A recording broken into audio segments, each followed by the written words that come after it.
Alors salut tout le monde, j'espère que vous allez bien. On se retrouve pour une nouvelle vidéo achat manga que j'ai faite il y a un peu plus d'une semaine pour bien préparer le reconfinement. Donc vraiment plein de belles choses à l'intérieur, mais j'en ai surtout profité pour compléter les séries dont j'avais quand même un peu de retard. Donc là ça fait plaisir de savoir que je mets à jour sur quand même pas mal de titres. Juste une dernière petite annonce qui je pense peut très fortement vous intéresser. Demain, mercredi 11 novembre, je serai en live sur la chaîne avec les éditions Pika pour parler de un de leurs séries, mais surtout du fonctionnement d'une maison d'édition en France, comment ils acquièrent les licences par rapport aux auteurs, par rapport à l'édition. Donc vraiment, n'hésitez pas à être présent, c'est le genre de truc qui n'arrive vraiment pas souvent sur la chaîne. Donc le mercredi 11 novembre à 19 h, et sans plus tarder, attaquons cet achat manga avec tout d'abord le plus bel objet que j'ai reçu de la part des éditions Kurokawa. C'est l'artbook de Full Metal Alchemist. Comme vous pouvez le voir, il est toujours sous blister, plus pour très longtemps, mais je sais pas si ce qu'il y a à l'intérieur ça spoil, parce que moi j'ai toujours pas terminé Full Metal Alchemist, et vous allez sans doute trouver ça marrant parce que pour moi c'est le cas, mais je pense que je suis l'une des rares personnes en France à avoir du coup la réédition de l'artbook de Full Metal Alchemist, en plus d'avoir les deux artbooks de base de Full Metal Alchemist qui composent le gros artbook, ce qui est d'autant plus ironique que sur le deuxième illustration book, on a écrit ici édition limitée. Black mise de côté, je vous laisse voir un peu le format, mais c'est exactement le même à quelques centimètres près que les artbooks classiques qu'on a en France. Par contre, sur l'épaisseur, on peut voir qu'il y a clairement une grosse différence. Je vous laisse comparer un peu tout ça, mais ils ont dit que cet artbook là regroupait ces deux-ci. Mais quand on regarde dans ces anciens artbooks, on avait en moyenne, on va dire 97 pages, alors que dans le nouveau, on en a à peu près 300. Donc, il y a des choses qui sont à l'intérieur, qui ne sont pas forcément à l'intérieur. On ne pourra pas lui retirer que en soi, l'illustration sur la cover, elle est vraiment bien faite. Donc déballons un peu tout ça pour voir ce qu'il y a à l'intérieur. On essaie de le retirer le plus proprement possible. Forcément, je le découvre en même temps que vous. On va pas voir toutes les illustrations à l'intérieur parce que ça n'aurait pas grand intérêt, mais on va voir un peu comment il est composé. Donc, il n'y a que des illustrations. Ok, ça pour moi c'est plutôt un bon point. Ce serait plutôt par ordre chronologique, donc les dernières seraient... ouais. Elles sont à la fin. Comme ça, c'est sans doute un peu plus simple à regarder pour vous. Comme vous pouvez le voir, la plupart des illustrations, elles datent quand même un peu et ça se ressent un peu sur le dessin. Après on me dira, l'auteur n'est pas spécialement reconnu pour son style graphique, mais plutôt pour son scénario. Et ça date pas d'hier, pour vous dire, ça avait commencé en 2001 si je me trompe pas. Clairement, c'est un bel ouvrage. Ici, c'est assez marrant, mais on a Full Metal Alchemist X sous liter.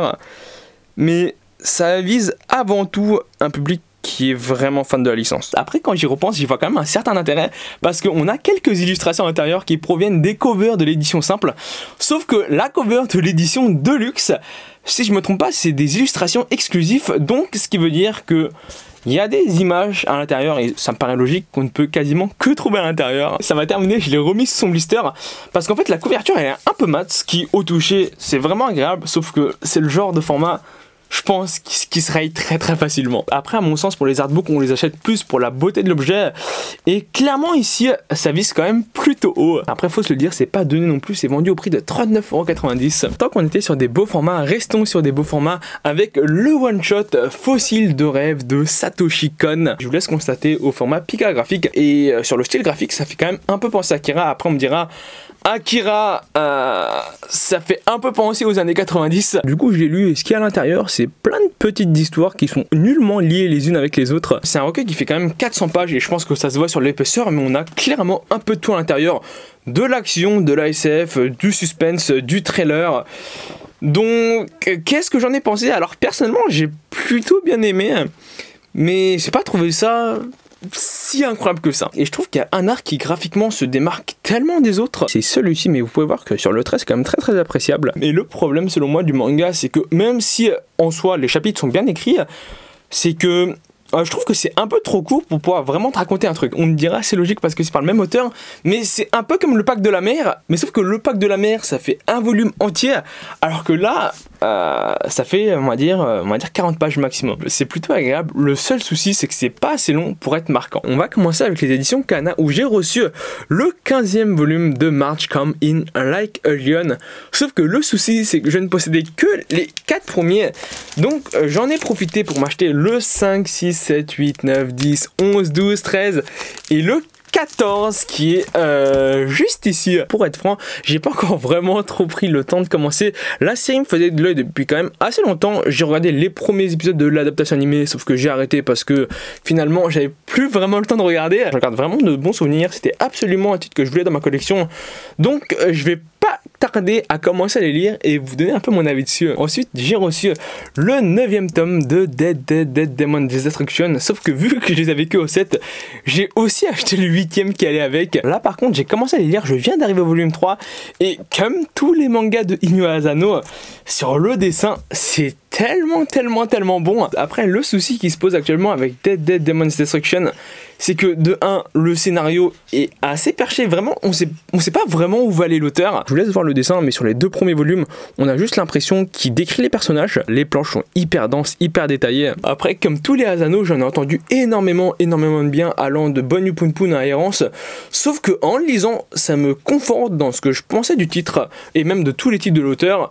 Ça vise un public extrêmement mature. Je pense que le bon terme ici, et pour vous dire, c'est même pas péjoratif, c'est très perché. Et enfin, le dernier manga que j'ai reçu aux éditions Kana, c'est le 9e tome de Noggen's Life. Sauf que le problème, c'est que je n'avais que les 6 premiers, donc je me suis acheté le 7e et le 8e. Pour tout vous dire, quand j'ai découvert la licence, j'étais vraiment pas convaincu par le scénario. Mais finalement, j'ai lu les 2 premiers tomes, ça m'a donné envie de regarder l'animé. Je suis allé regarder l'animé qui en soi était pas trop mal, même si c'était pas incroyable non plus. Et je suis revenu vers le manga.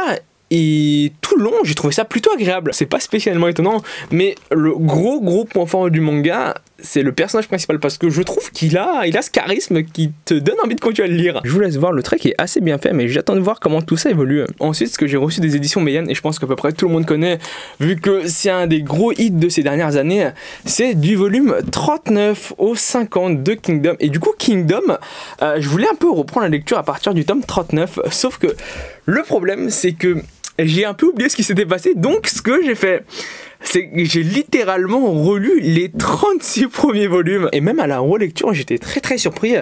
Mais la série, après c'est un peu normal, mais elle est juste excellente. Il y a énormément de choses qui sont vraiment très bien écrites à l'intérieur, mais les 2 gros points forts de la série, c'est selon moi la première, et c'est sans doute la plus importante, c'est les rapports entre les personnages. Ce qui est vraiment compliqué ici, c'est que à l'intérieur, t'as beaucoup de personnages qui sont tous aussi importants les uns que les autres. Au sein même du royaume, tu dois avoir 10-15 personnages clés, des généraux plus des stratèges, et en même temps, tu rajoutes à ça les généraux et les stratèges des royaumes voisins, et il y en a 5-6. Après, ils sont un peu moins nombreux, mais quand tu vois la cohérence qu'il arrive à mettre à l'intérieur, tu te dis ouais putain, c'est très fort quoi. Et le deuxième point fort, et ça y a pas à en douter, c'est que c'est un manga de guerre qui a un esprit très shonen, mais qui a en même temps une part de stratégie qui est non négligeable. Et vraiment à la relecture, je me suis rendu compte de plein de petits détails que j'avais pas remarqué la première fois, et ça montre bien la profondeur de l'œuvre. Et il y a une dernière chose assez importante dont je me suis rendu compte en le lisant, c'est que oui, il y a un esprit très shonen à l'intérieur, sauf que pour moi, ça vise un public quand même assez ciblé. Et ça, faut bien l'avoir en tête avant de le commencer, parce qu'il y a certaines personnes qui disent ouais, Kingdom c'est trop bien. C'est trop bien, oui, mais faut pas oublier que là-dedans, il y a énormément de guerre, et c'est quasiment que du complot. C'est le genre de série qu'il faut conseiller à la bonne personne. Ensuite, aux éditions KD, j'ai reçu le 5e volume de Chainsaw Man, qui a une couverture très colorée, comme vous pouvez le voir. Elle se démarque vraiment des autres volumes que j'ai tout de suite dévoré à la réception. Comme les autres, il est juste exceptionnel, un peu moins que le 3 et le 4, parce que le 3 et le 4 c'était juste le summum, mais l'action est plutôt stylée et on commence enfin à avoir l'intrigue se dénouer. Même si on le savait déjà un peu en avance, on comprend que le personnage principal commence à avoir vraiment de l'intérêt, et ils nous introduisent des scènes un peu slice of life qui, je trouve, rajoutent vraiment du charme au manga, et en plus de ça, ils t'introduisent un nouveau personnage qui, je vous montre l'image en soi, ça spoil pas grand chose, mais je suis impatient de voir ce qu'elle nous réserve. Du coup, j'attends le tome 6, mais avec ce que le 5e nous a teasé, c'est assez peu probable que je sois déçu quoi. Ensuite, aux éditions Pika, j'ai reçu le 9e volume de Bakemonogatari. Alors, j'avais l'impression que c'était un peu un dessin 3D, mais en fait pas du tout.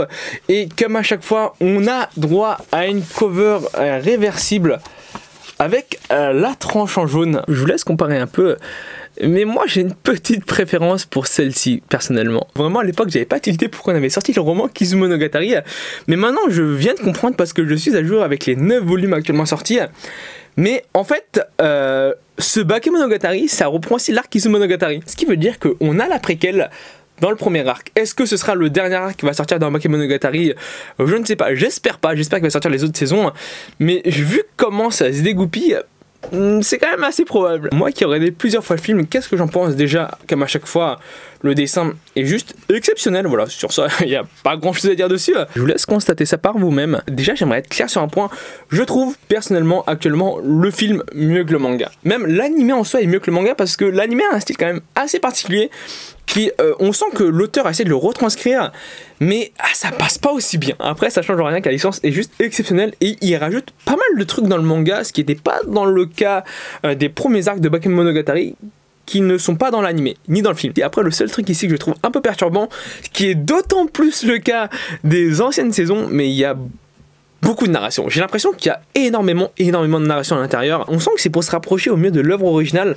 C'est pas inutile, mais à certains moments, on a l'impression que c'est un peu lourd à lire. Normalement, c'est un arc qui est pas si long que ça, donc j'attends de voir ce qu'il y a après. Toujours aux éditions Pika, j'ai reçu le 3e volume de Chobit qui est encore sous blister. Ça me fait trop mal au cœur de le retirer du blister, mais vraiment, l'édition est très très belle. Ça se remarque un peu moins bien parce qu'elle est sous blister, mais l'effet de relief, ça ajoute énormément, surtout sur une édition simple. Pour l'instant, j'ai toujours gardé mon ancienne édition parce que clairement, c'est un animé qui a fait mon enfance et je me suis dit, au vu du format, au vu de la texture du papier sur la couverture, elle était pas trop mal, mais quand on a la réédition en main, bah en vrai, il n'y a pas photo, surtout que le problème ici, c'est que vu que l'édition est assez vieille et que c'est une sorte de papier, on va dire canson, mais c'est pas vraiment le cas. En fait, ça s'abîme assez vite. Je sais pas si ça se voit bien, mais ici on peut voir que ça commence à prendre un peu la saleté. Et je suppose qu'il est toujours sous blister parce que à l'intérieur, on a une sorte de carte à collectionner. Donc je vous montrerai ça un peu après, mais vraiment ça me fait trop mal au cœur de les ouvrir. Et enfin aux éditions Nobinobi, et ce sera le dernier service presse de la vidéo, c'est le 9e tome de Au Grand Air. Sauf que le problème, c'est que j'avais que les 4 premiers, donc je me suis acheté le 5, 6, 7 et le 8e. Vraiment, j'adore le style de l'auteur et le rendu des couvertures. Après, au vu du dessin à l'intérieur, on sent que c'est quand même une lecture sans prise de tête. La plupart des planches sont comme ça a plus pour but d'être mignon à regarder. Le manga est pas très connu, l'anime avait eu quand même un peu plus de succès, mais si vous voulez lire un truc qui est pas trop prise de tête et qui reste mignon, bah, n'hésitez pas à jeter un coup d'œil. Ensuite, dans ce que je me suis pris, il y a tout d'abord le 6e volume de Danmachi avec le 6e volume de La Fille du Temple au Chat, qui sont les 2 derniers volumes qui manquaient, donc je les avais commandés. Ils ont pris un peu de temps pour venir. Avec ça, une série dont j'avais commencé à prendre un peu de retard, que j'achète surtout pour le format, c'est Aria. Je me suis pris les volumes 4 et 5 avec la tranche en doré ici. Ça rend vraiment trop bien. Et toujours chez Kyun, et ça je pense que vous devez connaître, c'est par l'actuel auteur de Gantz. Je me suis acheté les volumes 2, 3 et 4, qui est actuellement le dernier sorti, si ce n'est le 5, du manga Gigante. Alors je sais pas du tout ce que ça vaut, j'avais un peu lu le tome 1, j'étais un peu mitigé, mais je me suis dit pourquoi pas. En fait c'est surtout parce que c'est l'auteur de Gantz que je me tâte à découvrir. J'avais pas trop aimé l'Astéro Inuyashiki, mais je me suis dit pourquoi pas Gigante, surtout que je vous laisse voir un peu les covers, mais elles sont vraiment belles parce que ça doit bien se voir, il y a un effet argenté. Et enfin le dernier manga de la vidéo, ce n'est autre que Super HX Heroes. Ça forcément que j'allais le prendre, c'est un peu dans le même style que To Love Ru, mais tu rajoutes un peu d'action, un peu de suspense. Je vous laisse voir un peu.